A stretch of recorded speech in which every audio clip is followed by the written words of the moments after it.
Kwa kweli tuna kero kubwa sana sisi madereva bajaji hapa Himo kutokana na haisi.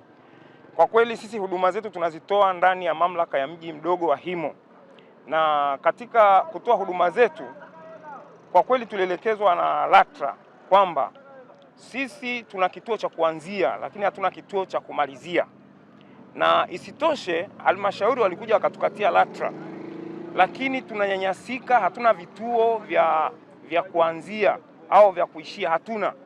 Mpaka sasa hivi tunateseka, na ilifikia hatua sisi madereva bajaji tulikwenda mpaka halmashauri kwenda kupeleka lalamiko letu pale, lakini pale halmashauri walisema watakuja wakae pamoja na sisi waangalie kituo ambacho wametupangia, maana kituo tulichopangiwa kilikuwa sio rafiki. Wakasema watakaa waangalie ili watubadilishie kituo, lakini mpaka sasa hivi kwa kweli haikutendeka. Mpaka ikafikia mahali sasa sisi tukaona sasa ni kero, kwa sababu kwanza tuna LATRA lakini bado tunafanya kazi kwa mateso. Ikabidi tutoke pale kwenye kijiwe ambacho sio rafiki tukasogea kwenye kijiwe ambacho ni rafiki, kwa sababu haisi zinatoka Moshi zinakuja zinashusha abiria, lakini kutoka pale wanaposhusha abiria na mahali tulipopangiwa ni mita 1000. Kweli abiria hata kama ni mgonjwa ametoka hospitalini ameshushwa pale anatafuta usafiri wa kumpeleka nyumbani, inakuwa ni kero. Hawezi kutembea, hawezi kufanya nini. Lakini sasa tukasogea hapa, tulivyosogea hapa haisi wakagoma. Baada ya kugoma wakasema kwamba hawezi kufanya kazi pamoja na sisi. Lakini kiukweli sisi pamoja na haisi tunafanya kazi kwa kutegemeana.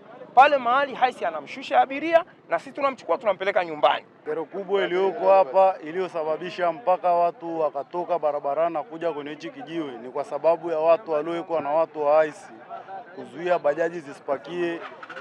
Na maana kama umepigiwa simu au una ndugu yako ameshuka kwenye ile di pale, hauwezi kuja kumpakia. Ukifika tu pale wanakuambia uruhusu kupakia, unatakiwa umtoe, yani atembee kwa miguu mpaka afike Bavaria ndo mchukue.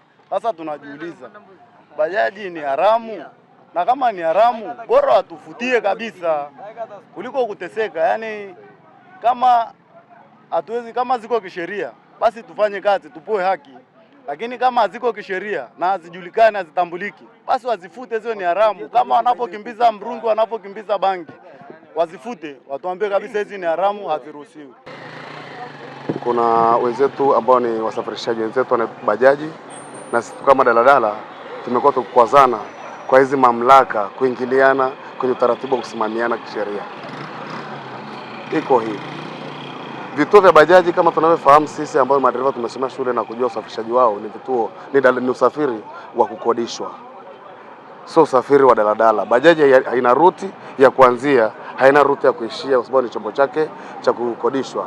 Lakini mamlaka hii ya Himo imekuja kuwafanya hawa bajaji kuwa ni chombo cha daladala, kiasi kwamba kile jambo linasuguana. Tumejaribu kukaa vikao vingi na huyu Teo kujaribu kuangalia ile swala, lakini tumekuwa tukipigwa chenga na siasa nyingi. Mwisho wa siku alipoa eneo moja inaitwa Bavaria, kutoka kituo tunachopakia palikuwa na mita kama 50.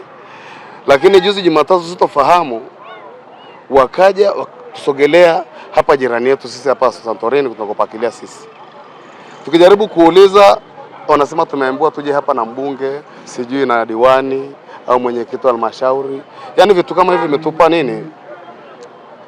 Kutokuelewa. Sasa watu wa daladala, moja, turejee katika utaratibu wetu wa kuendelea kutoa huduma kama jinsi ilivyokuwa awali katika eneo ambalo tulikuwa tukipakia na kushusha abiria wetu kuanzia sasa, na huduma hizo ziweze kuendelea kama ambavyo zilikuwa zikiendelea kabla ya jana na juzi. Ndio kama tunaelewana vizuri. Kwa watu wa daladala ambao mnashusha hapa na kupakia na kuondoka, tunarejea katika utaratibu wetu wa awali wa kawaida. Zile zote ambazo zinakwenda Marangu, zinakwenda Mwika, wale ambao wanakwenda Holili, wanakwenda Tarakea, daladala sasa mrejee kwenye shughuli zenu za kawaida katika eneo hili, na watu wa bajaji waondoke katika eneo ambalo walikuwa wakitumia watu wa daladala, warudi katika eneo lao kule wakati viongozi wao wanakuja kwa ajili ya kuja kuzungumza. Kwa maendeleo ya sekta ya utalii na huduma za hoteli nchini, Parrot Hotel iliyopo Kaloleni katikati ya jiji la Arusha ni fahari ya Tanzania. Ina bwawa la kisasa la kuogelea na kupumzika kwa watu wa rika zote, mapokezi yenye ubora. Hapa utapata kahawa safi na vinywaji baridi vya kila aina, lifti za kisasa za kupeleka kwenye floor 13 zenye vyumba zaidi ya 100, vyumba vya kulala vyenye mazingira salama na tulivu, vyenye joto la upendo na baridi ya starehe, kumbi za mikutano zenye vifaa vya kisasa, mazungumzo ya kitaifa na kimataifa, sehemu nadhifu ya chakula yenye kuleta hamu, vyakula vyenye viwango vya ubora wa afya. Baada ya uchovu wa kutwa nzima, kuna baa ya kipekee kwa jioni yako ya kukumbukwa. Karibu Parrot Hotel kuonja ladha mpya ya maisha.